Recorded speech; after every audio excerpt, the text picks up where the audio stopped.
இங்க ஒரு அப்பா கையில சுத்தமா காசு இல்லாம தன்னோட ஊனமுற்ற பொண்ணை கூட்டிட்டு எங்க போறதுன்னு தெரியாம பிளாட்ஃபார்ம்ல உட்காந்துட்டு இருக்காரு. இவர்கிட்ட இருக்க கொஞ்சம் பணத்தை வச்சு பக்கத்தால ரூம் பிடிச்சு பொண்ணை பத்திரமா இருக்க சொல்லிட்டு வெளியே கிளம்புறாரு. சோ இவருக்கு ஒரு கம்பெனில டாக்ஸி டிரைவரா வேலையுமே கிடைக்குது. ரூமுக்கு வந்து பார்த்தா பொண்ணு ஏஜ் அட்டன் பண்ணிடுறா. இந்த பொண்ணுக்கான வேலை இடத்தையும் இவர் தான் பாக்குறாரு. ஆனா அந்த பொண்ணு ஒரு குறிப்பிட்ட வயசுக்கு அப்புறம் அப்ப இதெல்லாம் பார்க்க கூடாதுன்னு அந்த பொண்ணு எந்த ஒரு வேலையுமே செய்ய விட மாட்டா.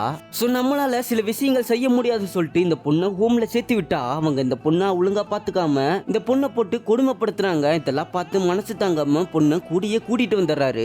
ஒரு நாள் இவரு டாக்ஸி ஓட்டிட்டு போயிட்டு இருக்கும் போது ஒரு திருநங்கைய நிறைய ரவுடி பசங்கிட்ட இருந்து காப்பாத்துறாரு. அந்த பொண்ணு மூலியமா ஒரு வாடகை வீடு கிடைக்குது. தன்னோட பொண்ணை நல்லாவே பாத்துக்கிறாரு.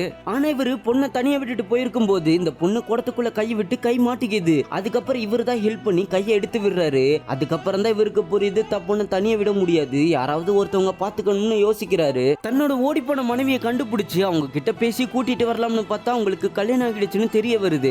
சோ இதெல்லாம் தெரிஞ்சு தன்னோட பொண்ணை பாத்துக்கிறதுக்கு யாருமே இல்லாதனால பொண்ணை கூட்டிட்டு கடல்ல சாகலான்னு போறாரு. அந்த திருநங்கையும் அங்கதான் இருப்பாங்க. இவங்க ரெண்டு பேத்தையும் காப்பாத்தி வெளியே கூட்டிட்டு வந்துடுறாங்க. அதுக்கப்புறம் கொஞ்ச நாள் கழிச்சு பார்த்தா அந்த திருநங்கையை கல்யாணம் பண்ணி அந்த பொண்ணை நல்லாவே பாத்துக்கிறாங்க.